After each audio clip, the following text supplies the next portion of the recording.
But the thing that really, really angers me, and this is because I've learned through you, Colin, if you have the New York Times article, I want to give you just the propaganda Joe Manchin's putting out there that the media is not really challenging. So Manchin says, I have one red line as far as this 3.5 trillion deal. Quote, I'm just not, so you know, I cannot accept our economy or basically our society moving towards an entitlement mentality. Oh, the entitlement mentality. I'm more of a rewarding because I can help those who are going to need help if those who can help themselves do so. I mean, is this Joe Manchin or fucking Paul Ryan? You might as well start talking about the takers. One and the Um, same. so I love how, when he says rewarding, well, he has rewarded a lot of people, including coal executives, fossil fuckers, Wall Street, big pharma, but we could get into that. He went on to say, he repeated the point, criticizing Bernie Sanders, who wants the larger bill. Quote, I've been very clear when it comes to who we are as a society, who we are as a nation. So apparently Manchin, you know, is the stamp of approval on who we are as a people. Quote, I don't believe that we should turn our society into an entitlement society. I think we should still be a compassionate, rewarding society. But then we get into the crux of the matter. In previous statements, Manchin used debt and inflation to justify his opposition to spending that went beyond his comfort level. Quote, the nation faces an unprecedented array of challenges and will inevitably encounter additional crises for the future. Yet some in Congress have a strange belief that there is an infinite supply of money.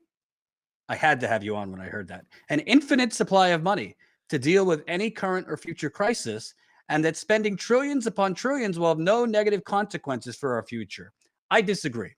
So, borrowing from Joe Manchin, um, is the unprecedented array of challenges in this country, Steve, the debt and inflation? Because I've heard that basically for 30, 40 years since, Republicans, extremism, Reagan, and then the Democrats kind of jumped on the boat with Reagan, the neoliberal, we got to pay for everything. Is the real emergency the debt and inflation, or is it, I don't know, the evictions, health, nobody having access to their health care? If they have health care, they can't even pay for it, even if they have health insurance. People can't afford to live in apartments or buy homes anymore. People rationing. I mean, I could go on and on and on, but the media seems to just publish what he says about debt and inflation. I don't really see a crisis in that regards. I think you could set us straight. Yeah. So the fact is that there is no crisis. It's ridiculous. And the idea here is that the debt ceiling, which is what Manchin is riled up about, and he's not really riled up about it. I believe he's playing a bit role here. But the thing that he's riled up about is paying for already spent spending, money that has already been budgeted and spent. He is railing against actually paying those debts. And fancy that it's all the southern states, the Republican red flag states, have spent all the money they're going to spend on their own, communities. And then they're going to say, hey, we don't want to pay for it. It's kind of funny that you look at it and you see that most people have no idea what the debt ceiling even is.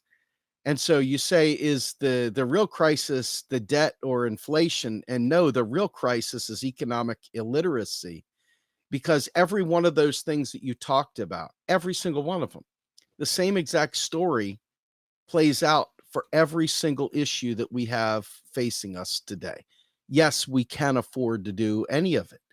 The issue here is that the nation has used this debt limit as a partisan game of brinksmanship, and they've been doing this for a very, very long time. It's a really, really stupid, antiquated mindset that goes back to the gold standard era. But the fact of the matter is that the debt is nothing more than the sum total of every untaxed dollar in the economy. And we have rules and we have laws about selling bonds and stuff when we go ahead and we spend new money. There's rules, fiscal rules in the book that says, hey, if we're going to spend a dollar, we got to send out a treasury bond to pay for that spending. But it's not the way it works. They spend first and then tax later.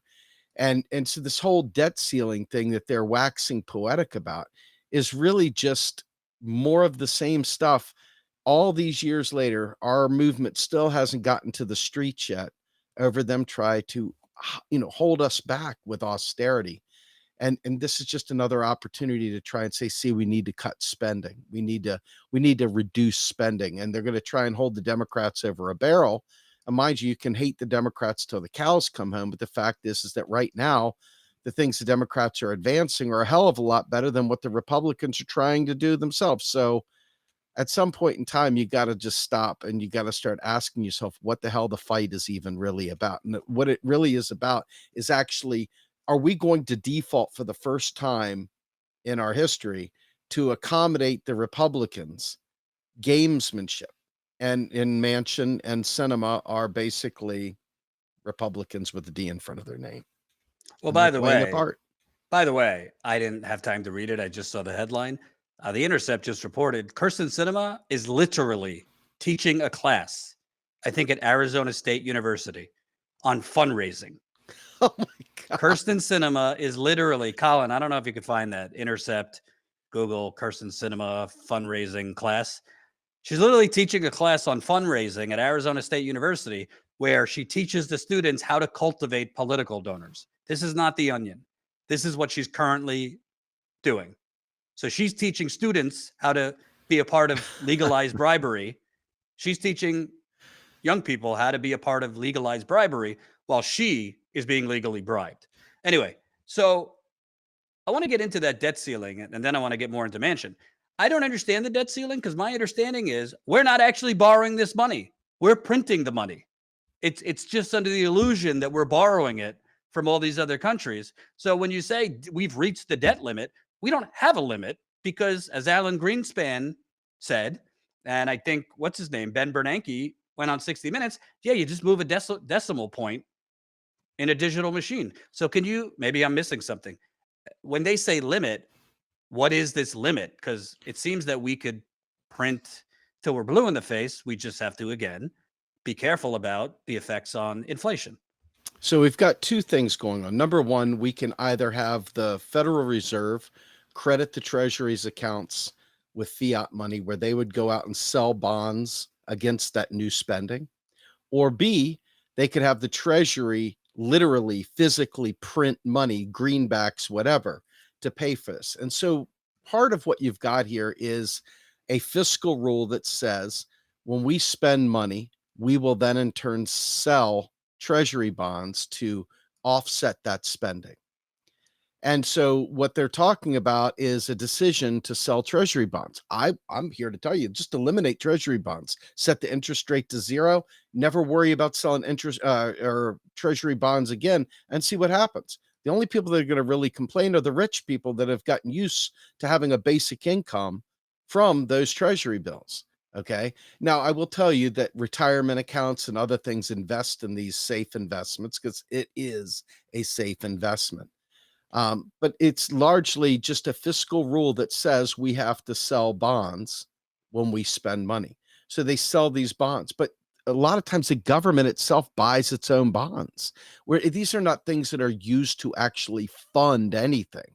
They're a fiscal rule that we've put in place. It's like if you stand in the corner, put your hand on your head, spin 3 times, every time we spend $1, that's paying for the spending. But fundamentally, standing in the corner, pirouetting with tinfoil on your head is not in any way, shape, or form actually paying for spending. But that's what they've done. They've put this little thing in there, a fiscal rule that says we will sell bonds when we go to have new money created to spend on programs. So what you hear right now is a huge push for the Treasury to mint a $1 trillion coin or a 2 $1 trillion coins, as Rashida Tlaib's ABC Act had asked to do. And what that basically does is says, here you go. We'll put all these trillions that never leave the bank. You can make this a huge coin or you can make it as small as the pinhead. It doesn't matter. It's just the point that the Treasury can create anything it wants, any denomination it wants for any value it wants. And then it can make that deposit into the Fed and say, your game's over. we're not worrying about the debt ceiling anymore. We have got this covered in perpetuity. In talking with John Yarmouth, who is the chairman of the House Budget Committee, he talked about how, there are so many people in Congress right now that literally have no idea. And he's like talking to these people is like pulling your hair out. They literally have no clue. And so you look at not only the Congress people, but then you look at rank and file voters. And you think, how in the world would any of them know? You know that Senator Manchin knows. Manchin knows in spades, but Manchin is playing and pretending and hoping that the stupidity of the American people, because they've been lied to for so long, will keep him in a position where he can continue to do this kind of nonsense and get away with it.